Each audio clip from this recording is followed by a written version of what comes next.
बिस्मिल्लाहिर्रहमानिर्रहीम। एक सवाल हमारे सामने ये है कि सजदा साहब करने के बहुत सारे तरीके हमें देखने को मिलते हैं। एक तरीका तो ये होता है कि हमने आखिरी कादम में बैठकर अत्तहियात पूरी की, उसके बाद हमने एक तरफ सलाम फेरा और सलाम फेर के हम दो सजदे में मुकम्मल करने के बाद दोबारा अत्तहियात में बैठ गए। एक शक्ल तो ये है, और दूसरी शक्ल ये होती है कि हमने अत्तहियात पूरी की, उसके बाद दुरूद शरीफ पूरा किया, उसके बाद हमने सलाम फेरा और दो सजदे कर लिए और उसके बाद दोबारा से बैठकर अत्तहियात, दुरूद शरीफ, दुआ और सलाम फेर लिया। तीसरी शक्ल हमने ये भी देखी है कि सलाम फेरने से पहले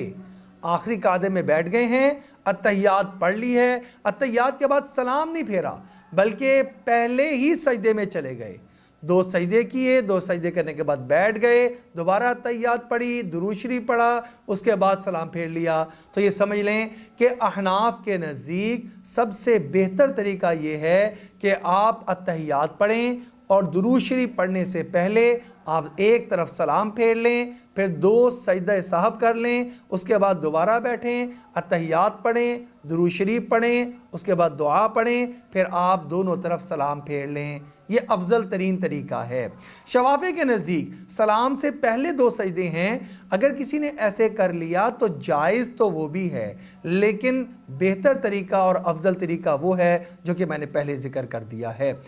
एक और बात ये पूछी गई कि अगर हमें सजदे करने के दरमियान में ये ख्याल आए कि मैंने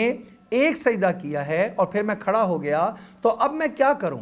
तो इसमें समझ लें कि जब आप उससे अगली रकत का सजदा कर रहे हैं तो आप एक सजदा और कर सकते हैं, यानी 3 सजदे कर सकते हैं, लेकिन इसकी वजह से आखिर में सजदा साहब करना मत भूलिएगा, इसलिए कि आपने एक वाजिब को मुअख्खर कर दिया। आपको एक रकत में 2 सजदे करने चाहिए थे, 2 सजदे करना वाजिब थे, आपने एक सजदा कर लिया, फ़र्ज़ तो अदा हो गया, लेकिन एक सजदा आप भूल गए थे, तो आप अगली रकत में उस सजदे को भी अदा करके तादाद पूरी कर लें और आखिर में सजदा साहब भी कर लें, इसलिए क्योंकि आप अपनी जगह से उसको हटा चुके हैं, भूल चुके हैं। इस तरह की कोई भी वाजिब की तकदीम व ताख़ीर हो जाए उसके लिए सजदा साहब आखिर में ज़रूर करना चाहिए। अल्लाह रब्बुल इज़्ज़त से दुआ है अल्लाह रब्बुल इज़्ज़त हमें